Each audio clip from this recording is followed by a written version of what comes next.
चलिए आज हम लोग क्या पढ़ेंगे? भारतीय संविधान के भाग।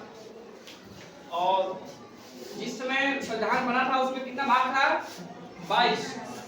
और बाद में 3 जोड़ा गया। उसमें से भाग 1 में हम लोग क्या पढ़ेंगे? राज्य और उसके संघ क्षेत्र। ये भाग 1 में इसका वर्णित है।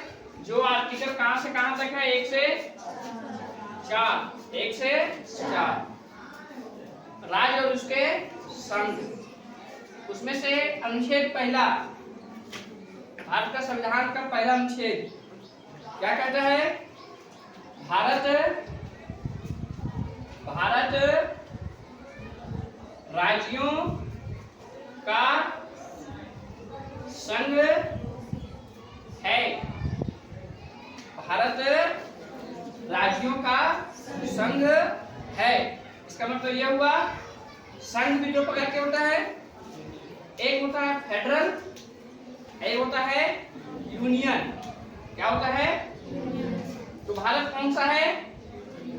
यूनियन। भारत कौन सा है? यूनियन। इसका मतलब क्या होता है समझिए कि भारत के पास मौजूदा जितना भी राज्य है और जितना केंद्र शासित प्रदेश है, ये आदि काल तक संविधान कहता है कि आने वाले भविष्य में भी ये भारत से कभी अलग नहीं किया जा सकता है। इसको बोलते हैं यूनियन। और फेडरल क्या होता है? कोई भी देश का छोटा स्टेट या बड़ा स्टेट उस बड़े कंट्री से अलग हो सकता है। जो अमेरिका एक फेडरल कंट्री है, परंतु भारत में राज्य का वेलकम है। कोई क्षेत्र आ सकता है पर यहाँ से जा नहीं सकता है।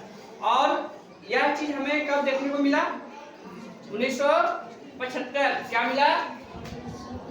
1975। कौन सा राज्य? सिक्किम। इसका राजा कौन था उस समय? बोगयाल। ये सिक्किम का राजा था। और आप जान रहे हैं कि बगल में जो चीन है वो काफी छोटे छोटे देशों पर क्या करता है? दबाव डालता है। और इसी के लिए सिक्किम का राजा 1975 में भारत के साथ, उसमें यहाँ की प्रधानमंत्री इंदिरा गांधी थी।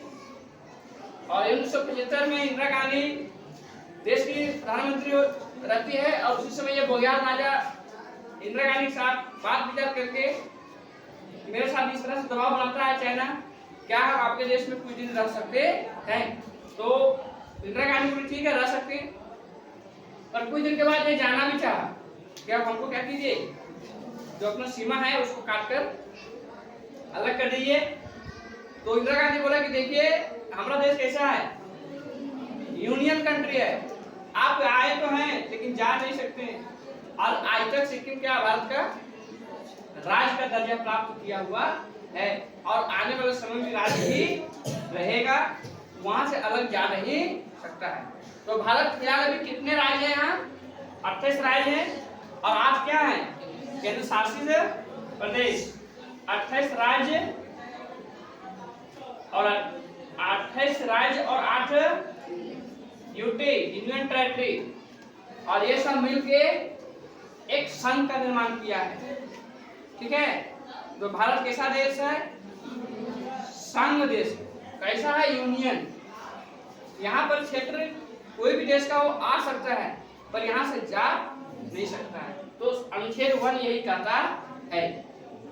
नेक्स्ट अनुच्छेद 2, ये क्या कहता है? भारत में संसद के द्वारा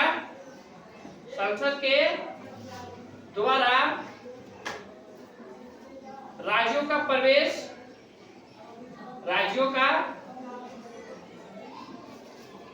प्रवेश क्या है?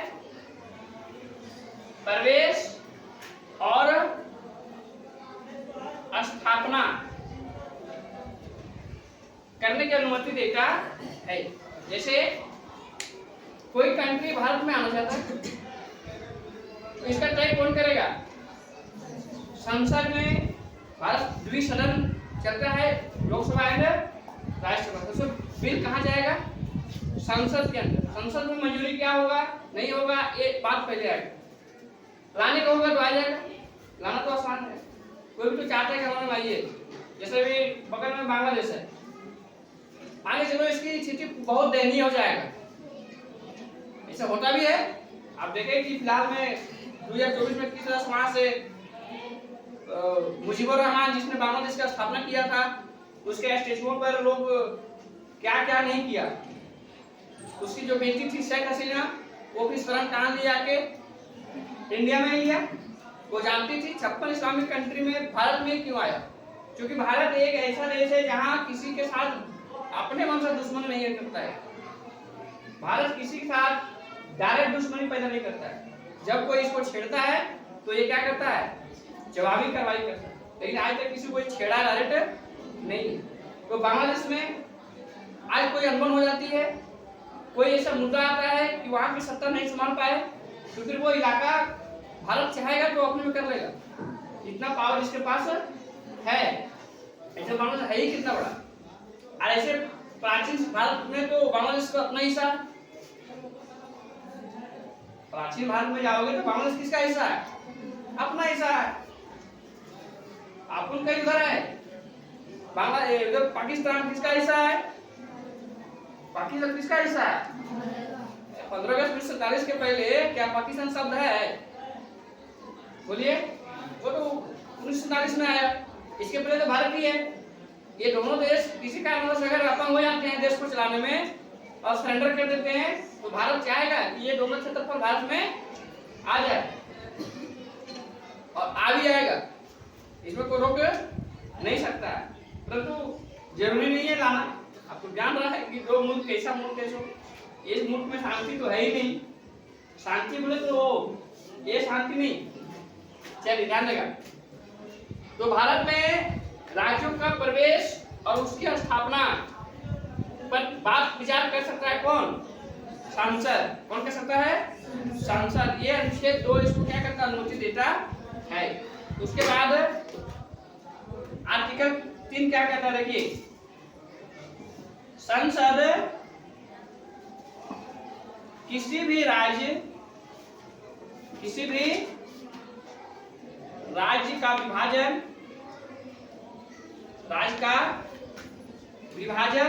और उसके क्षेत्र और नामकरण कर सकता है। पावर केंद्र सरकार को है। किसी भी राज्य को बांटना है, 2 भाग में करना है। जैसे बिहार से झारखंड 2000 में हुआ, 15 नवंबर 2000। आपको क्या लगता है कि झारखंड की मांग का समय अवधि कम है? नहीं। भारत जिसमें आजाद भी नहीं हुआ होगा ने, झारखंड की हिस्ट्री वहां से है। देश का संविधान कब लागू हुआ? 1950। झारखंड में एक 1908 में CNT लागू था, छोटा नागपुर टेंडेंसी एक्ट। उसमें से 250 धारे हैं और 12 भाग है। सोचिए झारखंड कब का इतिहास है। और झारखंड बहुत समय तक लड़ा अपनी मांग के लिए कि हमें अलग राज्य की दर्जा दीजिए, पर कांग्रेस ने इसको हमेशा नकारते रहा। और जब अटल बिहारी वाजपेयी की सरकार आती है केंद्र में, तो झारखंड को क्या करता है? बिहार से अलग करती है। अब राज्यों को विभाजन, राज्य का सीमा तय करना, किस राज्य को कितना देना है, उसका नामकरण, ये किसको पावर है? संसद को। किसी भी क्षेत्र का नाम बदलना है तो कौन बदलेगा? संसद। बोले तो केंद्र सरकार। राज्य सरकार इसमें कुछ कर नहीं सकती है। राज्य सरकार को इतना पावर नहीं है। जैसे भी झारखंड का मौजूदा मुख्यमंत्री हेमंत सोरेन है, वो चाहेगा कि हम झारखंड का नाम बदल दें, हिमालय पर्वत रख दें इसको, तो ये काम इससे होने वाला नहीं है। ऐसा देखा बहुत हिमालय है। एक कर कौन सकता है? संसद कर सकता है, एक कह सकता है। दूसरी बात, क्षेत्र तय करना होता है। जैसे किस राज्य से अगर हम किसी दूसरे राज्य को निर्माण कर रहे हैं तो उसको कितना क्षेत्र देंगे। जैसे बिहार से अगर झारखंड हुआ तो झारखंड को देखा किधर से काट के मिला, एक साइड, और साइड काट के जब मिला भी तो झारखंड में खाली खनिज संपदा आ गया। आप देख सकते हो झारखंड का 10 जिला टच करता है बिहार के, बिहार से 10 जिला जो झारखंड का जिला टच करता है। और आपको जानकारी होगा कि हर एक ऐसा भाग कटा झारखंड और बिहार से कि पूरा का पूरा खनिज संपदा किसमें आ गया? झारखंड में आ गया। कोयला कहाँ आ गया? झारखंड में आ गया। अभ्रक कहाँ आ गया? तांबा कहाँ आ गया? यूरेनियम तक आ गया। क्या तो बोला? अब सोचिए, तो राज्यों का विभाजन संघ करेगा, केंद्र करेगा, संसद के द्वारा मंजूरी करना होगा, उसका क्षेत्र का निर्माण वही करेंगे, और नाम, राज्यों का नामकरण, राज्यों का नाम अगर बदलना होगा तो ये भी कौन करेंगे? संसद में पहले बिल पास होगा या केंद्र सरकार के पास इसका ऑप्शन खुलता है, अन्यथा इसके बीच में कोई नहीं कुछ कर सकता है। ये कौन कहता है? आर्टिकल 3। चलिए उसके बाद हम लोग आर्टिकल 4 समझते हैं। आर्टिकल 4 कहता है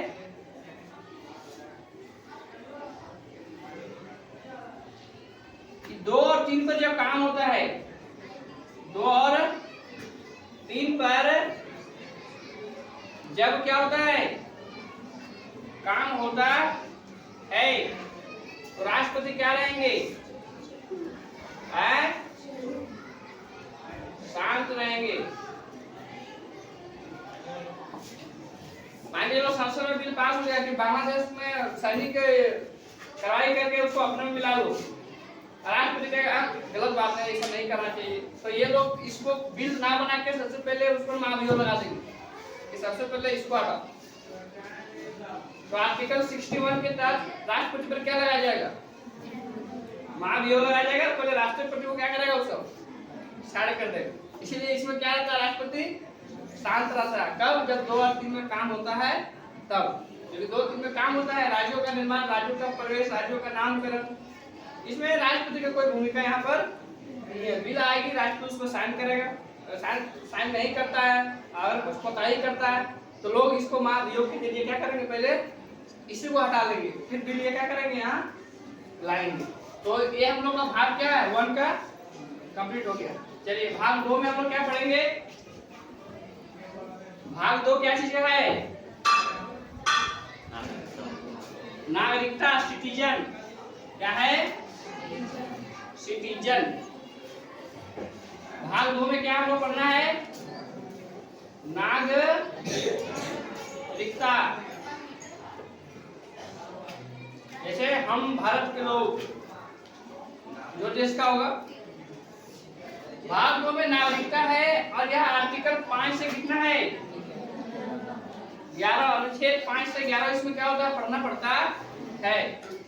हम लोग समझते हैं किसी भी देश की नागरिकता के बारे में। तो अब जिस देश में है आपका, वहां की नागरिकता मिला है। नागरिकता भी मिलने का कारण है, जैसे अभी हम लोग इधर रहते हैं तो हम लोग को माँ बाप भी यहीं का है, हम लोग दादा परदादा यहीं का है, आजादी के समय भी हम लोग यहीं के थे, तो हम लोग को नागरिकता पीढ़ी से पीढ़ी क्या हो रहा है? मिलते आ रहा है। अब कई लोगों को बारे में होगा कि पाकिस्तान से आया, भारत से कोई पाकिस्तान गया, भारत से कोई ऑस्ट्रेलिया में बस गया, भारत से कोई अमेरिका में बस गया, उन लोग के लिए क्या प्रावधान है वो हम लोग पढ़ेंगे। तो सबसे पहले अनुच्छेद क्या है? अनुच्छेद 5 क्या है? 5। इसमें नागरिकता के बारे में बताया है। क्या बताया है? नागरिकता के बारे में। जैसे नागरिकता प्राप्त है। क्यों पता है? क्योंकि आपके माँ बाप कहाँ के हैं? भारत के। आपके दादा परदादा कहाँ के हैं? भारत के। इसीलिए आपको जन्म से नागरिकता प्राप्त है। ये यही कहता है इसके बारे में। हम लोग नेक्स्ट अनुच्छेद पढ़ेंगे 6। क्या पढ़ेंगे? 6। इसमें क्या है? पाकिस्तान से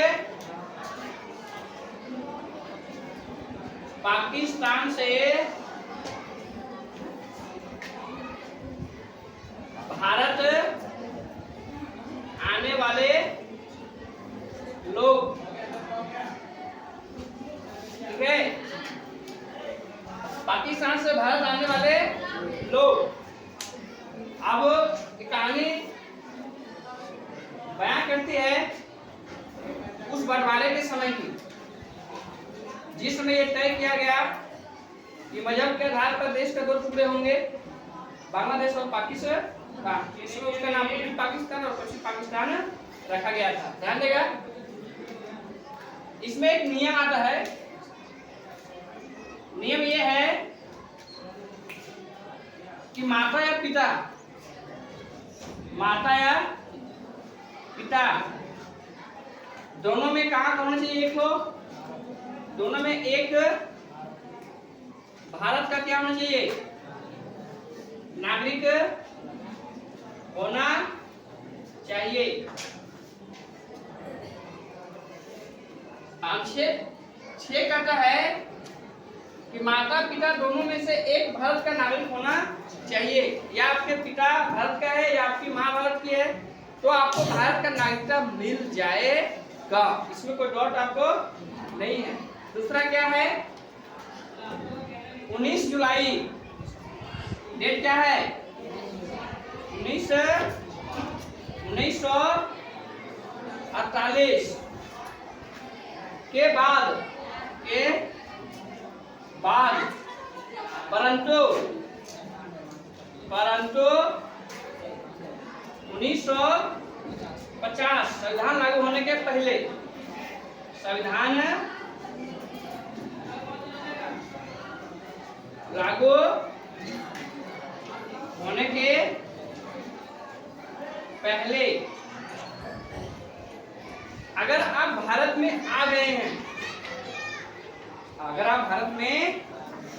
हैं, और 6 महीना यहाँ पर आप रह चुके हैं, तो आपको क्या होगा? भारत की नागरिकता मिल जाएगी। क्या समस्या समझिए? डेट रखा गया है, ये डेट 19 जुलाई 1948 के बाद और संविधान लागू होने के पहले अगर आप पाकिस्तान से भारत में आ गए हैं, तो आपको भारत की नागरिकता मिल जाएगी, बशर्ते आपको वहां पर 6 महीना रहना पड़ेगा। और इसके बीच में अगर किसी भी राजनयिक या किसी भी ऐसी संस्था जो नागरिकता पर काम कर रही हो, वहां जाके इन्फॉर्मेशन आप कर दिए हैं कि हमें भारत का नागरिकता, या पंजीकृत किए हैं कि हमें भारत का नागरिकता चाहिए, तभी आपको भारत का नागरिकता क्या हो जाएगा? मिल जाएगा। इसमें कोई डाउट किसी को नहीं। इसके बाद और क्या आएगा? अनुच्छेद 7 और भारत संविधान को शासन अधिनियम 1935 वाला।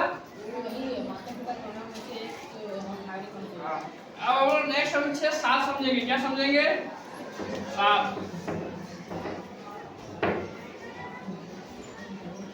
ध्यान देगा।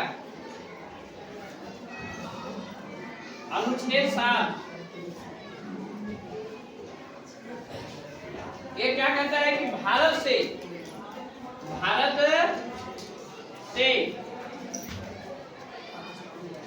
पाकिस्तान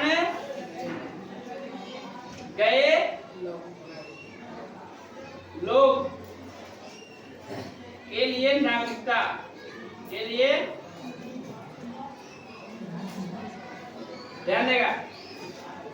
तो बंटवारा हुआ, और बंटवारा मजहब के आधार पर हुआ। जो भारत के मुसलमान थे लगभग 5.5 करोड़ जाने के लिए तैयार हो गए पाकिस्तान, जिन्ना के अनुयायी थे वो सब। बाकी जो सिख सिंधिया लोग जो पाकिस्तान के क्षेत्र में थे वे लोग भारत में आए, उन लोगों का कंडीशन अनुच्छेद 6 में दिया। अब भारत से जो लोग गए हैं पाकिस्तान, उन लोग के लिए नागरिकता क्या है प्रावधान वो समझिए। सबसे पहले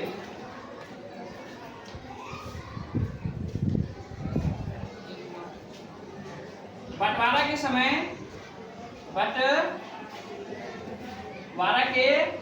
समय वैसे लोग जो जिस क्षेत्र में बसे हैं, जो जिस क्षेत्र में गए या बसे, और वह जगह कहाँ है अभी? पाकिस्तान में। तो उसका नागरिकता क्या किया गया? हटा दिया गया। क्या किया गया? हटा दिया गया। मतलब समझ में आया कि भारत से जो लोग गए पाकिस्तान देश बनने के बाद, और वह क्षेत्र जो भारत से अलग हो गया, और भारत से अलग होने पर वो पाकिस्तान में चला गया, तो वहां पर बसे लोग को भारत का नागरिकता क्या कर दिया गया? हटा दिया गया। क्योंकि वो कहां चले गए? पाकिस्तान। वो क्षेत्र किस नाम से जानने लगा अब?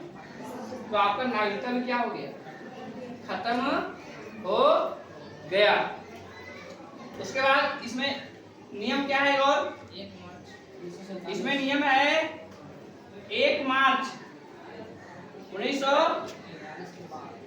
कितना है?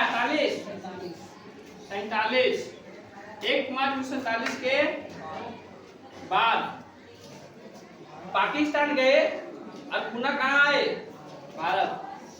बाद पाकिस्तान गए और किसी कारणवश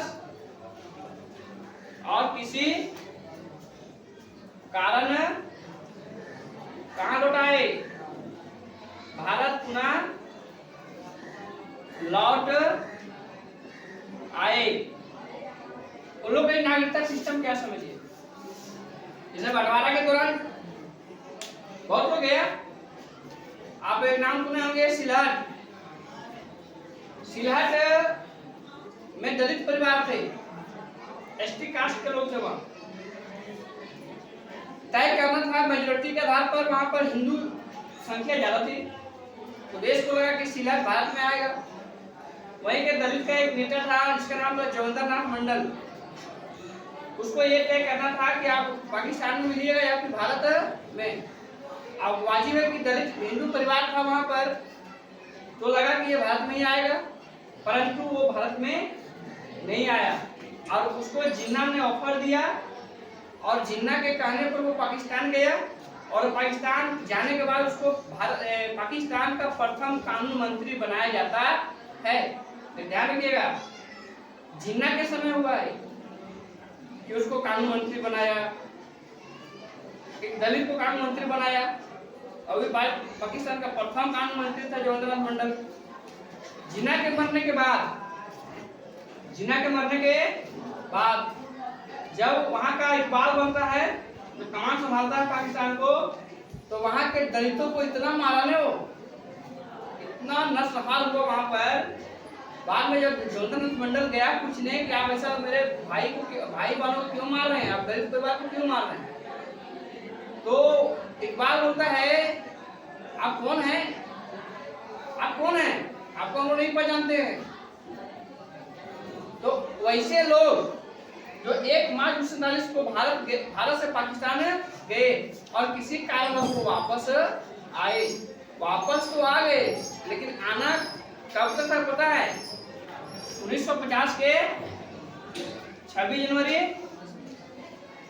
1950 के पहले आना था, और पंजीकृत किसी भी राजनयिक के साथ या उसके ऑफिस में जाकर ये उसको लिखाना पड़ता था कि हम इतना तारीख से पहले, इतना तारीख के अंदर भारत में आए हैं पाकिस्तान से, किसी कारणवश गए थे, पुनः आए, हमें भारत का नागरिकता के लिए पंजीकृत क्या किया जाए, लिया जाए। तो उसका डेट क्या है? 1 मार्च 1919 के बाद जो गए फिर वापस किसी कारण आए, और कब आए? 26/1950 को आए, इससे पहले तब उसको जाके कहीं या पंजीकृत ऑफिस में जाके उसको दर्ज भी कराना पड़ेगा, तब उसको क्या मिलेगा? भारत का नागरिक मिलेगा। उसके बाद हाँ 19 जुलाई 1948, देखिए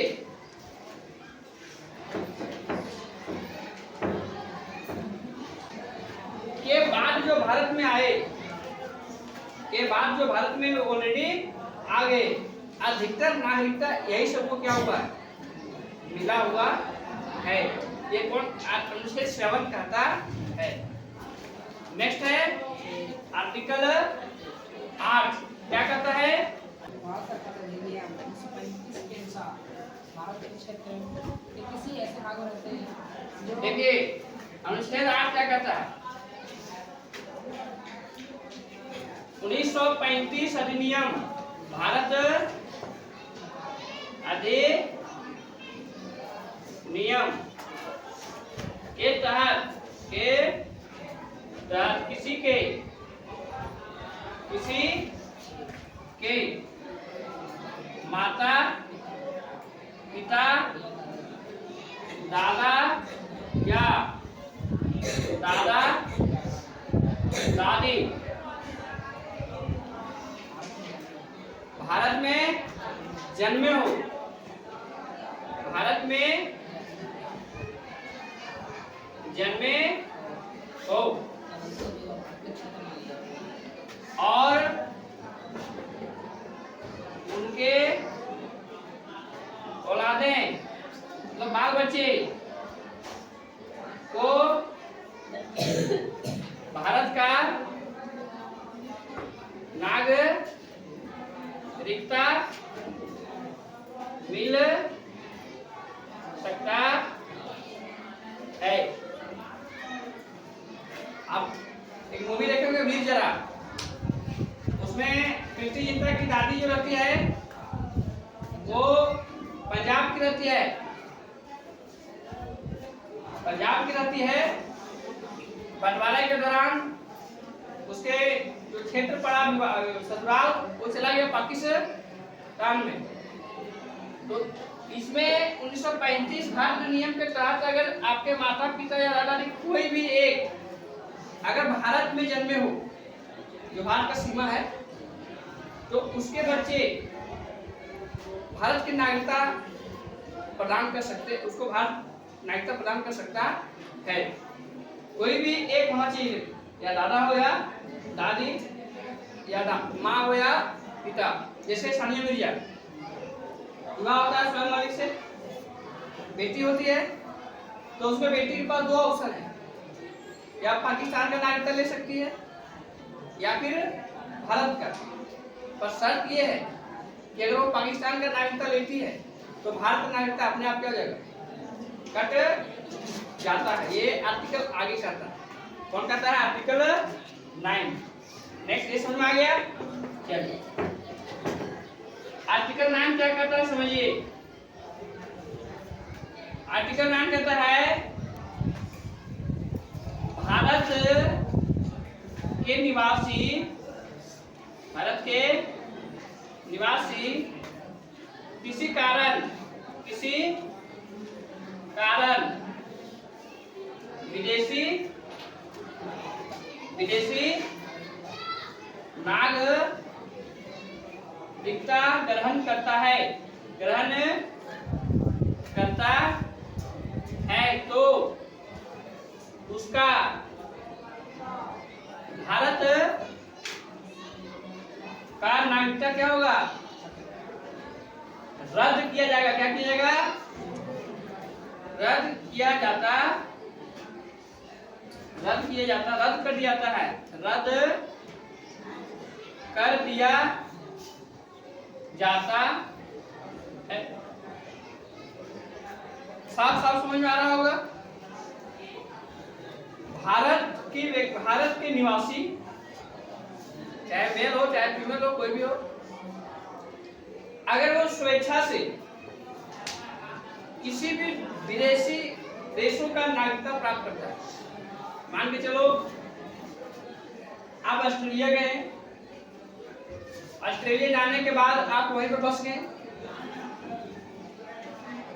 आपने वहां की सरकार को पंजीकृत करने का ऑप्शन दिया कि हम ऑस्ट्रेलिया का नागरिकता प्राप्त करना चाहते हैं।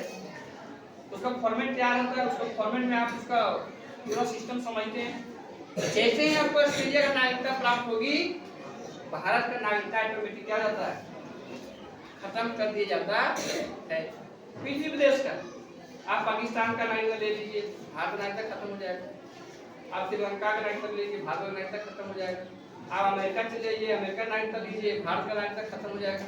आप चाइना चले जाइए, चाइना का नागरिकता लीजिए, वहाँ का फिर अपना नागरिकता खत्म हो जाएगा। मतलब किसी भी देश का नागरिकता आप जैसे ही लेते हैं, भारत की नागरिकता आपके हाथ से चली जाती है। इसको दिक्कत नहीं। चलिए, आपका नागरिकता कब जाएगी? जब आप किसी दूसरे देशों की नागरिकता प्राप्त करते हैं, आपका नागरिकता स्वेच्छा से क्या करेगी, संसद काट देगी। नेक्स्ट क्या है? प्रत्येक व्यक्ति जो भारतीय नागरिक है, कानून द्वारा किसी भी प्रकार के प्रावधानों का हिस्सा और नागरिक बना रहेगा।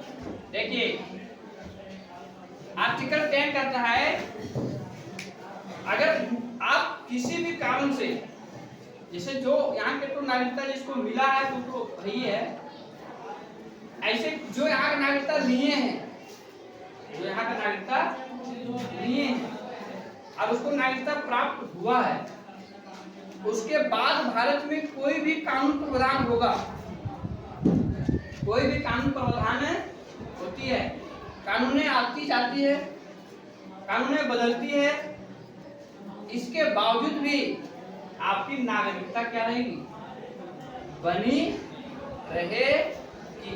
इसका मतलब साफ साफ है कि सरकार कोई भी अधिनियम लाए, सरकार कोई भी कानून बनावे, चाहे सिटीजन का कोई भी पार्ट को ये छेड़े, संविधान को कोई भी सेक्टर को ये छेड़े, परंतु आपकी नागरिकता जो मिली है वो नहीं जाएगी। कौन कहता है? आर्टिकल 10 कहता है। लास्ट क्या है हम लोग का? इस अनुच्छेद के अंतर्गत इस विशेष संरक्षण का पूर्व भागों से संबंधित पर एक नागरिकता प्राप्त करने और भारतीय नागरिकता से संबंधित कोई मामला के सम्मान के साथ प्रदान करने की सांसद की शक्ति संबंधित नहीं की जाएगी। ध्यान देगा, अनुच्छेद 11 ये सिंपल वर्ड है इसका कि संसद आपको नागरिकता जो है खत्म कर सकती है। अनुच्छेद 11 कहता है कि संसद आपकी नागरिकता क्या कर देगी, पर उसका सबसे पहले प्रॉब्लम क्या है समझिए। नंबर वन ये है, देश को क्षति पहुंचाने पर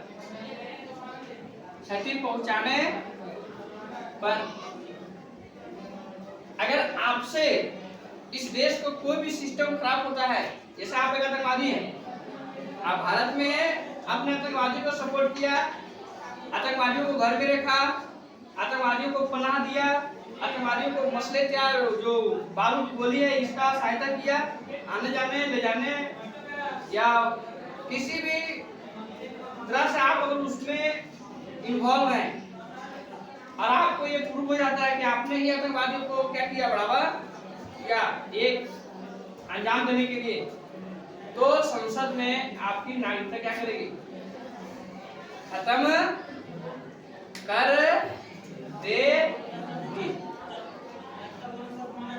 कोई उपाय नहीं है, संसद के पास ये पावर है। दूसरा समझिए, आपको बताया गया था कि दूसरे देशों का अवार्ड जब भी मिलता है ना तो राष्ट्रपति के मंजूरी से मिलता है। मान के चलिए आपको बहुत बड़ा अवार्ड किसी देश ने दे रहा है, तो सबसे पहले मंजूरी कौन देगा आपको? राष्ट्रपति।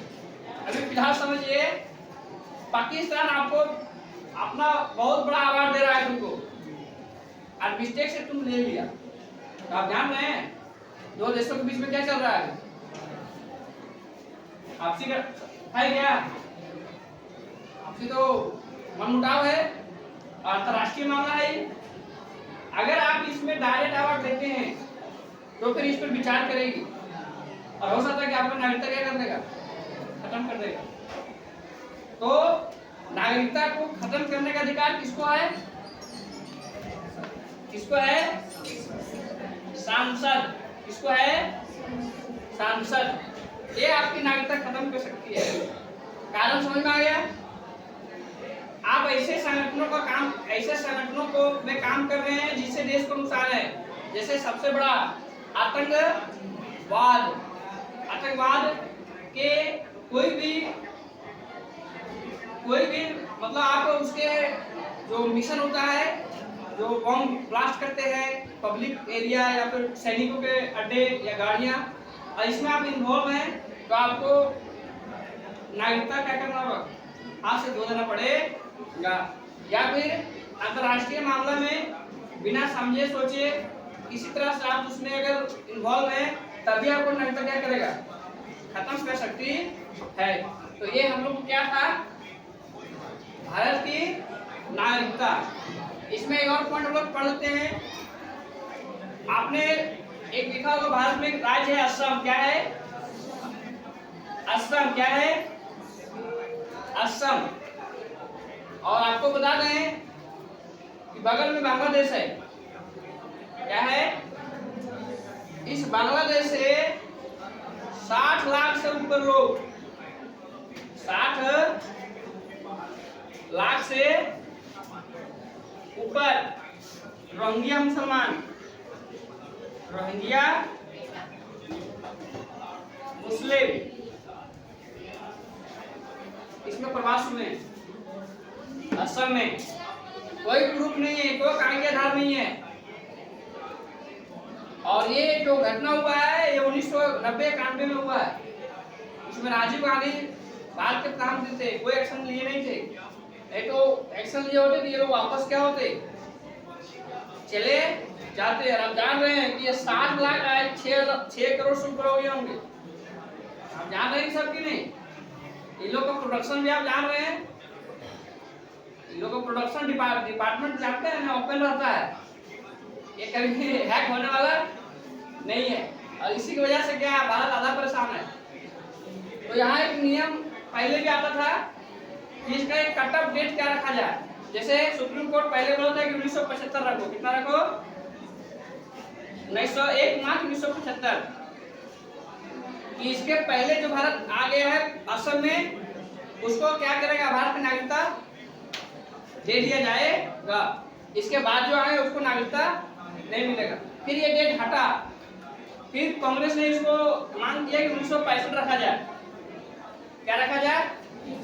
तो 1965 भी रखा गया। फिर मामला टला और अभी सुप्रीम कोर्ट एक फाइनल डेट दिया है।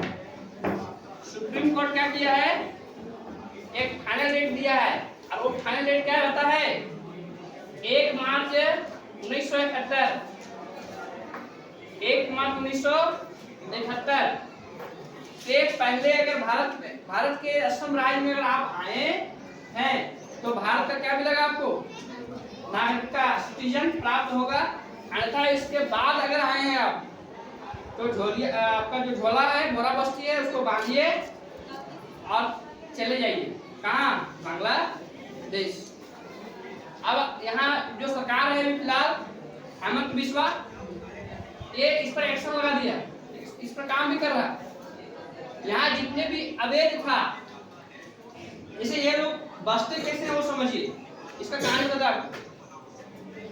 असम एक पहाड़ी इलाका है, जंगल झाड़ी इलाका है। ये लोग किसी तरह से बॉर्डर क्रॉस करते हैं और ये लोग कहाँ बसेंगे जानते हैं? नदियों किनारे,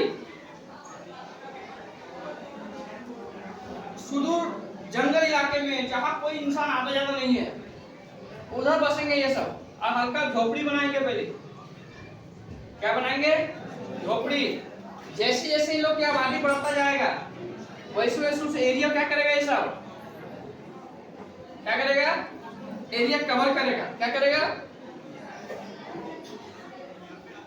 और इस तरह करते करते करते करते करते तो इन लोग को इतना बड़ा विशाल एरिया बना लेता है, फिर बाद में यहाँ के लोग आंदोलन करता है सरकार के विरोध कि हमको राशन चाहिए, हमको धोती चाहिए, अभी मिल रहा है ना? और सरकार इन लोगों को देता भी है।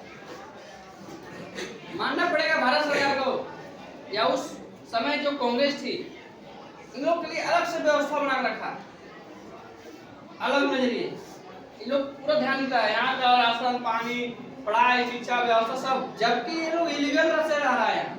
इन लोग इधर का है ही नहीं, इन लोग को मार के भगा दो, उतने में देश का भलाई है। नहीं तो ये लोग रहेगा नहीं, ये लोग जहर है। ये लोग क्या है? जहर है। और देश के किसी भी सिस्टम में ये लोग नहीं आएंगे। ये उल्टा है सब। न देश के धर्म संस्कृति पे सब मानते हैं, ना ये हमारे भाषा, ना हमारे पूजा पाठ, किसी से ये मतलब नहीं है। बस ये लोग को एक ही चीज पर फोकस करना है कि हम लोग को रिप्रोडक्शन जो है सो तेजी रखना है, और हर एक व्यक्ति सिर्फ यहाँ प्रजनन में लगा हुआ है। और यह सबका एक विशाल संग्रह है, बहुत बड़े जनसंख्या ये असम में वास कर रही है। तो ठीक है कि सरकार इसमें आया काम कर रही है, नहीं तो असम में तो पूरा स्थिति खराब हो जाता है। तो हम लोग ये नागरिकता क्या हुआ आज खत्म हो गया।